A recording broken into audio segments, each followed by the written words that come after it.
জঙ্গল সলিমপুর কি তাহলে বাংলাদেশের কেজিএফ, যেখানে চলে না রাষ্ট্রের কোনো নিয়মকানুন, প্রবেশ করতে লাগে আলাদা আইডি কার্ড? সাধারণ মানুষ তো দূরে থাক, খোদ আইন শৃঙ্খলা রক্ষাকারী বাহিনী খাবি খাচ্ছে অভিযান পরিচালনা করতে।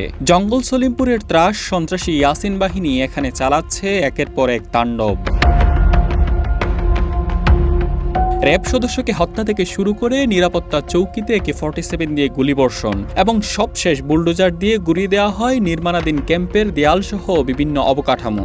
যৌথ বাহিনীর অভিযান ঠেকাতে ট্রাক রেখে সড়কে ব্যারিকেড দেয়া সহ কয়েকটি স্থানে সন্ত্রাসীরা কেটে ফেলেছে রাস্তা, গুড়িয়ে দিয়েছে কালভার্ট। এ যেন দক্ষিণী সিনেমার কোনো দৃশ্যপট। প্রশ্ন হচ্ছে, কি আছে এই জঙ্গল সলিমপুরে? কেন এখানে সন্ত্রাসীরা ঘটাচ্ছে একের পর এক লঙ্কাকাণ্ড? এত অভিযানের পরেও কেন এই এলাকা পুরোপুরিভাবে নিয়ন্ত্রণে নিতে পারছে না আইন শৃঙ্খলা রক্ষাকারী বাহিনী? তাহলে কি আসলেই জঙ্গল সলিমপুর রাষ্ট্রের ভেতর আরেক রাষ্ট্র? জঙ্গল সলিমপুর ভৌগোলিকভাবে এটি চট্টগ্রামের সীতাকুণ্ড উপজেলার সলিমপুর ইউনিয়নের একটি দুর্গম পাহাড়ি এলাকা। বন্দরনগরীর দৃষ্টিনন্দন বাইজিৎ ফৌজদারহাট সংযোগ সড়কের পাশেই এর অবস্থান। মূলত ছিন্নমূল ও আলীনগর এ দুটি অংশে বিভক্ত এই এলাকাটি। শহর থেকে কিছুটা দূরে অবস্থিত এই এলাকার ভেতরের পরিবেশ অনেকটাই বিচ্ছিন্ন। পাহাড়, টিলা, খাদ, সরু ও আঁকাবাঁকা পথ নিয়ে গড়ে ওঠা এই অঞ্চলে বছরের পর বছর ধরে অনিয়ন্ত্রিত বসতি বিস্তার করেছে। বিভিন্ন সূত্র মতে এলাকাটি কয়েক হাজার একর জুড়ে বিস্তৃত। জেলা প্রশাসনের তথ্য মতে এখানে প্রায় ৩,১০০ একর খাস জমি রয়েছে। দীর্ঘদিন ধরে খাস জমি দখল, পাহাড় কেটে বসতি নির্মাণ, ছিনতাই, চাঁদাবাজি ও অবৈধ প্লট বাণিজ্যকে কেন্দ্র করে এখানে বিভিন্ন ভূমিদস্যু ও একাধিক সশস্ত্র সন্ত্রাসী গোষ্ঠী সক্রিয় হয়ে উঠেছে। এর মধ্যে ইয়াসিন বাহিনী ও রোকন বাহিনী অন্যতম। তাদের বিরুদ্ধে আধিপত্য বিস্তার, হামলা ও সন্ত্রাসী কর্মকাণ্ডের অভিযোগ রয়েছে। জঙ্গল সলিমপুরে পাহাড় কাটা ও অবৈধ বসতি স্থাপনের মূল হোতা ছিলেন আলী আক্কাস। ৯০-এর দশকে বন বিভাগের একজন সাধারণ কর্মচারী ছিলেন এই আক্কাস। পরবর্তীতে ২০০২ সালে তিনি এই গহীন পাহাড় দখল করে অবৈধ বসতি ও নিজের সন্ত্রাসী বাহিনী গড়ে তোলেন।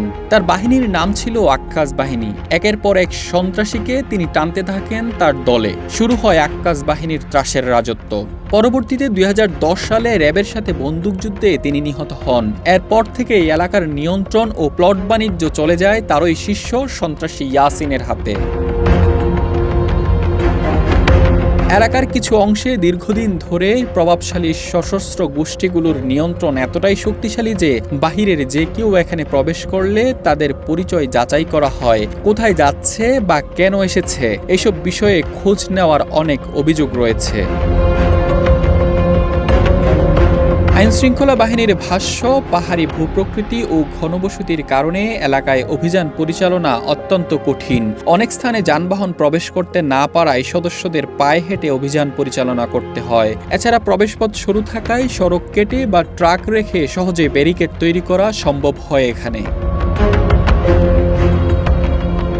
সাম্প্রতিক অভিযানে র্যাব ও যৌথ বাহিনীর ক্যাম্প লক্ষ্য করে গুলিবর্ষণ, ককটেল বিস্ফোরণ এবং বুলডোজার দিয়ে অবকাঠামো ভাঙচুরের ঘটনা ঘটে। যৌথ বাহিনীর অভিযান ঠেকাতে কয়েকটি স্থানে রাস্তা কেটে দেওয়া এবং একটি কালভার্টও গুড়িয়ে দেওয়া হয়। এছাড়াও এবছরের শুরুতে গত ১৯ জানুয়ারি এখানে অভিযান পরিচালনা করতে গিয়ে সন্ত্রাসী হামলায় নিহত হন র্যাবের উপসহকারী পরিচালক মোতালেব হোসেন ভুইয়া। ওই হামলায় একই সময়ে আহত হয়েছিলেন আরও ৩ র্যাব সদস্য।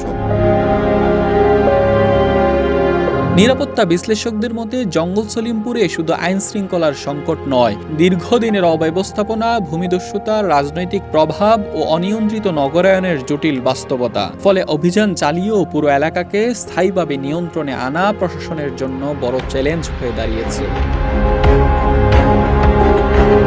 Mainuddin Shamsuzzaman, one digital desk.